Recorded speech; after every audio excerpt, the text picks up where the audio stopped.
Stopped at the gas station and we got a call from my aunt that said, like, you're not going to be able to come home. Your road's flooded out again. This is worse than Irene. And then my dad hung up. My mom was like almost having a panic attack because it's happened like 3 times before. We got inside, we got our dogs and cat. Dad and my grandpa stayed and watched the house for a little bit to make sure nothing was going to happen to it. My dad, I know, doesn't really panic, like he doesn't like it. But then there's my mom, who's just, whenever it's raining, she's always getting nervous, like, oh God, I hope it doesn't flood again. There used to be a house here.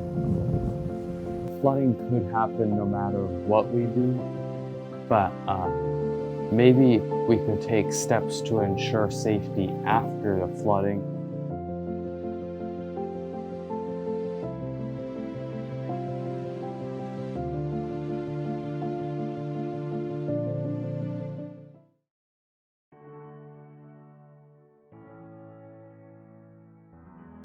Well, I think for folks to think that global warming doesn't exist is pretty ignorant, but if you want me to say that. Yeah, I would say that flooding is the biggest environmental issue. It seems to happen more frequently than anything else. We've narrowed it down to one spot in town now, and as you know, we've seen it flood at least 3 times in the last 10 years. So it's been a problem. We have had to relocate some people through, definitely by their choice, but that seems to be the way that we have to mitigate it because the river's constantly changing. It's changing its course, changing its banks, and it needs an area to flood. Well, a little scared, not a lot, but a little scared that, we may end up losing our home. The state didn't want to, or didn't appear to want to work with the families that live on Newton Road. They were more interested in wanting to buy us all out and have us all move away from the area instead of trying to fix the problem, which would have probably ended up being a cheaper solution in the long run.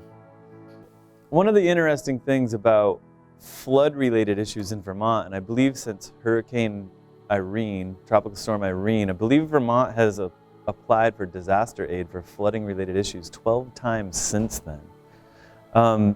One of the issues with flooding in a watershed, which is an area of land that all gathers into a single stream, is Vermont has 2 things. We have very low land that gathers up a lot of water, and we have very steep mountainous land in which the water sheds off from it quite quickly.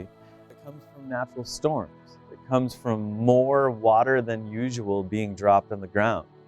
Strangely enough, drier than usual ground can help lead to more flooding because the water in dry ground, it's kind of like a sponge. You really have to soak it for a while to get the water to go down in.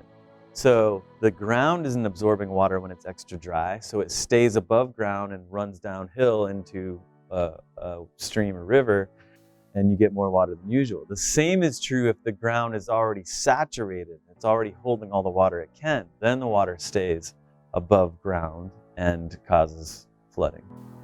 Building in a flood-prone area. Folks are seeing more now that that's not a great idea. So, I think moving forward, if teenagers are just aware of, what's around them and what's happening with these, more common flood events, that's probably a good thing to say. When you get out of college and you want to build your house, you might not want to build it next to a river. Even though it's scenic, you might not want to do that. I think, to be honest with you, my #1 answer as to what teenagers or young people or students could do to prevent flooding would be to get an education in STEM, science, technology, engineering, math, construction, right? Some of those things you might see at Vermont Technical Center, or these schools where you learn about drainage, you learn about civil engineering, you learn about building things and developing things in flood zones, and we should try to have a better product in our communities than we do now. If the climate is changing as drastically as many scientists predict, that's a field of study that not only will be lucrative to students, but important to society.